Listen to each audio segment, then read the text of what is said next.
പഴയ നിയമം ഉൽപ്പത്തി 9 അധ്യായം. നോഹയുമായി ഉടമ്പടി. നോഹയെയും പുത്രന്മാരെയും അനുഗ്രഹിച്ചുകൊണ്ട് ദൈവം പറഞ്ഞു, സന്താനപുഷ്ടിയുണ്ടായി പെരുകി ഭൂമിയിൽ നിറയുവിൻ. സകല ജീവികൾക്കും, ഭൂമിയിലെ മൃഗങ്ങൾക്കും, ആകാശത്തിലെ പക്ഷികൾക്കും, മണ്ണിലെ ഇഴജന്തുക്കൾക്കും, വെള്ളത്തിലെ മത്സ്യങ്ങൾക്കും നിങ്ങളെ ഭയമായിരിക്കും. അവയെല്ലാം ഞാൻ നിങ്ങളെ ഏൽപ്പിച്ചിരിക്കുന്നു. ചരിക്കുന്ന ജീവികളെല്ലാം നിങ്ങൾക്ക് ആഹാരമായി തീരും. ഹരിതസസ്യങ്ങൾ നൽകിയതുപോലെ ഇവയും നിങ്ങൾക്കു ഞാൻ തരുന്നു. എന്നാൽ ജീവനോടുകൂടിയ, അതായത് രക്തത്തോടുകൂടിയ മാംസം ഭക്ഷിക്കരുത്. ജീവരക്തത്തിന് മനുഷ്യനോടും മൃഗത്തോടും ഞാൻ കണക്കു ചോദിക്കും. ഓരോരുത്തനോടും സഹോദരൻ്റെ ജീവന് ഞാൻ കണക്കു ചോദിക്കും. മനുഷ്യരക്തം ചൊരിയുന്നവൻ്റെ രക്തം മനുഷ്യൻ തന്നെ ചൊരിയും. കാരണം എൻ്റെ ഛായയിലാണ് ഞാൻ മനുഷ്യനെ സൃഷ്ടിച്ചത്. സന്താനപുഷ്ടിയുള്ളവരായി പെരുകി ഭൂമിയിൽ നിറയുവിൻ.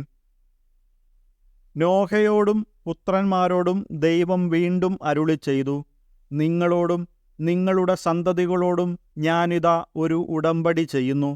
അതോടൊപ്പം നിന്റെ കൂടെ പെട്ടകത്തിൽ നിന്ന് പുറത്തു വന്ന ജീവനുള്ള സകലതിനോടും, പക്ഷികൾ, കന്നുകാലികൾ, കാട്ടുജന്തുക്കൾ എന്നിവയോടും നിങ്ങളുമായുള്ള എൻ്റെ ഉടമ്പടി ഞാൻ ഉറപ്പിക്കുന്നു. ഇനിയൊരിക്കലും വെള്ളപ്പൊക്കം കൊണ്ട് ജീവജാലങ്ങളെല്ലാം നശിക്കാൻ ഇടവരുകയില്ല. ഭൂമിയെ നശിപ്പിക്കാൻ ഇനിയൊരു വെള്ളപ്പൊക്കമുണ്ടാവില്ല.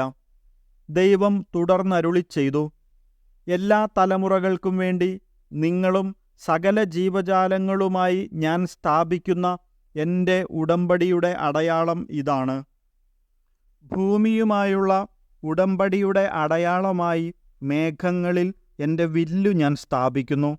ഞാൻ ഭൂമിക്കുമേലെ മേഘത്തെ അയക്കുമ്പോൾ അതിൽ മഴവില്ലു പ്രത്യക്ഷപ്പെടും. നിങ്ങളും ജീവജാലങ്ങളുമായുള്ള എൻ്റെ ഉടമ്പടി ഞാൻ ഓർക്കും. സർവ്വജീവനെയും നശിപ്പിക്കാൻ പോരുന്ന ഒരു ജലപ്രളയം ഇനിയൊരിക്കലും ഉണ്ടാകയില്ല. മേഘങ്ങളിൽ മഴവില്ലു തെളിയുമ്പോൾ ഭൂമുഖത്തുള്ള എല്ലാ ജീവജാലങ്ങളുമായി ചെയ്ത എന്നേക്കുമുള്ള ഉടമ്പടി ഞാൻ ഓർക്കും. ദൈവം നോഹയോട് അരുളിച്ചെയ്തു, ഭൂമുഖത്തുള്ള സകല ജീവികളുമായി ഞാൻ സ്ഥാപിക്കുന്ന ഉടമ്പടിയുടെ അടയാളം ഇതായിരിക്കും. നോഹയുടെ പുത്രന്മാർ.